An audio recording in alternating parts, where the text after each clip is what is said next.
All right. Hi there. My name is Kim Christensen. I'm the Senior Manager of Development at KidVantage, and I am the staff person who works with table captains with a Thrive Luncheon. It's my honor to get to do that.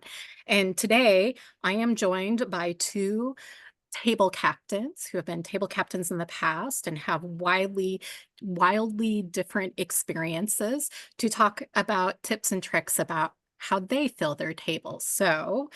Um, so we're going to jump right into it and start with introductions. Karen, can you start with introducing yourself and then Bianca? I'd love to, thanks. I'm Karen Rubin, and I have been with Kin Advantage for 20 plus years, and I've never stopped. I've been there this whole time. I've served on the board. I've been treasurer. Prior to Kin Advantage ever hiring any staff, I met weekly with the founder and other key volunteers, helping to guide Kid Advantage in meeting goals and serving the children and just doing whatever task needed to be done. I've been a table captain since the beginning that it started in 2010, so I've been doing it for an awful long time. And I host a table because financial contributions are specific are needed. It creates the ability for any nonprofit to serve their clients. And this luncheon is a significant fundraiser for KidVantage. And it's also a great way to introduce friends and family, and those that have come to luncheons or already volunteered to reacquaint them of what we do and what accomplishments and goals that we have met that are spoken about in quite great detail at the luncheon, and it in turn encourages our guests to donate. I would totally agree with that. Thanks. Hi, everybody. I'm Bianca, and I also am a former board member of KidVantage. Currently, I am serving on the development committee, and I am very fortunate and feel privileged to be co-chairing the Thrive Committee this year. I have been table captain not nearly as impressively as Karen. This is only my third year, so like you, I have a lot to learn from Karen. And one of the reasons why I'm hosting a table is because like Karen was saying, financial assistance is hugely important. With any nonprofit, and particularly with KidVantage. I feel very connected to this organization. I love the work that we do here, and that's why I step up and help in any way I can. Thank you. Thank you, both of you. I'm honored to be here with you guys. So, Karen, what is your favorite tip or tips when it comes to filling your table? Start early. Don't wait until the month before the luncheon. Give yourself plenty of time to recruit. You know, it can be scary to reach out. And even today, after 20 odd years of doing this, I still have to take a breath and go, okay, I've got to actually ask people to spend their time and hopefully make a donation. But remember one thing, or lots of things, but this is one. Remember that you're doing this for the children and families that KidVantage serves. It's why you've agreed to be a table captain to do that. So start out, if you haven't done this before, reach out to your closest friends and your family, and then just sort of spread out from there. And reach out to others that you interact with, either at work or in a book club or however you're interacting. Ask them. My husband always says, you start with a no when you're asking for something, and hopefully you'll get that yes. You want to be clear to everyone that they are going to ask for a donation, and they're even going to specify a certain amount, but they can give any amount that feels most comfortable to them.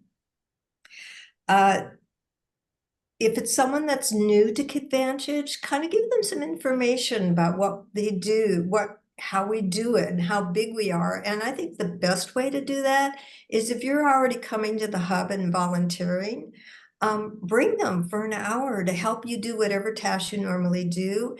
And that'll give them the ability to see what we do, how big we really are, and why we're asking them to attend the luncheon and make a donation. I think it can really get them to that yes.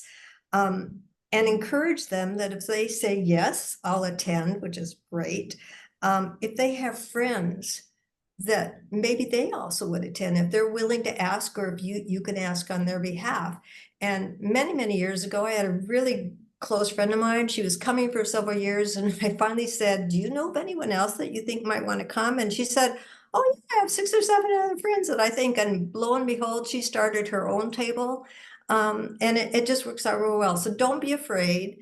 It's okay if they say no, but do your best. And once I've gotten a yes, I send an email to the guests. And I remind them of the date and to make sure that they put it on their calendar. And I also tell them that, I also invite them, I invite them to come to the coffee hour. And the luncheon starts right at noon. And there's not a lot of time to talk with your friends and gather and socialize. So I invite them to come to the coffee hour, and they have a great time. They're all up there chatting away, having fun. And by the time the door opens up and we go into the main room, you've all become a cohesive group. So it really works well. Thank you. I'm going to pose the same question to Bianca. Thanks, Kim. Well, I don't have nearly as many tips as Karen. Like I said, I am here as a rookie and Karen is the expert.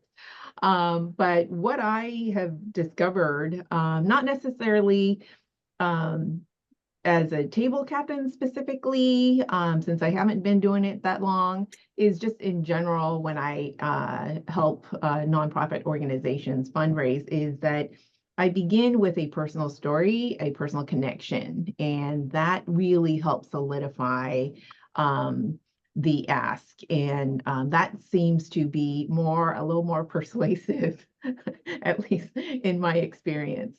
So that helps, why you're doing it, what is your personal connection, why KidVantage versus any other nonprofit. And the other tip I would have is don't just stop with just asking once, ask again, because a lot of times people read your email and they say, oh yeah, I'll get to that. I'm going to do that. But then, life gets busy. So, reach out again, and based on your own comfort level, you can decide how many times you want to ask and re-ask. But definitely follow up. I would say that definitely helps you get people to sign up. Thank you. Those are all really good tips. All right. I'm going to take a pivot and talk about registration, or I'd love for us to talk about registration. Karen, can you share with us how you handle registration once you have all of your guests confirmed for your table? How do you tackle that next step? I actually prefer to register all of my guests myself. You can ask them to register, but my preference is to do it because then I know it's done and I don't have to keep following up with my guests to say, did you do it? And they may not know kind of how to answer some parts of it or whatever. So that's my tip that works with me well. I tend to do it as I get the guests. As soon as registration opens, I just immediately register the person and I just keep adding on as I get more people till I've got I've got 11 people, yay. um, I when I do register, you need to gather certain things. You need to gather their name, their address, their email address and their phone number, and in addition, say which choice of the lunch that they want, which will come with all the documentation that you'll get from Kim. So I do that, and my last tip is if you have any problems, call Kim. She's really Yes. good at answering them, and she'll get back to you. I did it so much last year to her. I love it when people reach out, so very welcomed. Thank you. Bianca, can you tell us how you thank your table captains? Or I'm Sure. sorry, not your table captains. My I'm sorry, guess. your guests. Yeah. Yeah, absolutely. I am a huge fan of swag, and this probably dates back to the times when my children were young. I loved creating goodie bags, and the kids loved getting goodie bags as they're, exiting the party or whatever it is. So that kind of grew over time, and every time I host a party or anything like that, I like to do a little giveaway. So, as a token of my appreciation for my guests that come, attend, and share a table with me, I often will create a little gift that I set ahead of time. And as table captains, you're going to have access to the venue well ahead of the start time. So, you've got plenty of time to set your table, create little gifts. Obviously, you can't create them there. You'll do them in advance. What I usually do, what I've done in the past is I would purchase a little gift box off Amazon or wherever you like to shop, and just fill it with some candy, just something, just a small treat, and set it at your table at each setting. And I attach a personal note. Thank you for joining me, or whatever you like to say. Just a token of appreciation. And I know that I've attended fundraisers where there were little tokens of appreciation. That was kind of nice to have, and it's a nice touch. I know not everybody is creative, but if anybody needs help, obviously I'm available to give you ideas. It doesn't have to be expensive. It's just literally a token. It can be something as small as just a note or anything like that, or just a cute little piece of candy. I mean, everybody loves that. So that's what I like to do. Thank you, Bianca. All right.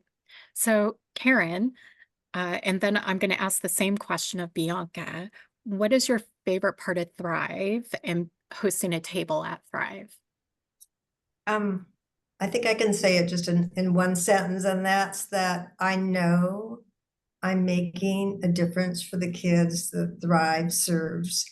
Um, and by gathering friends and family to come to donate, that's what my favorite part is and why I do it.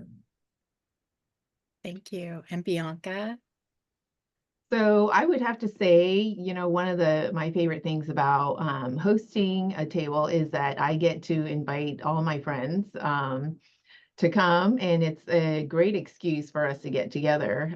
We're always so busy with jobs, families, what have you.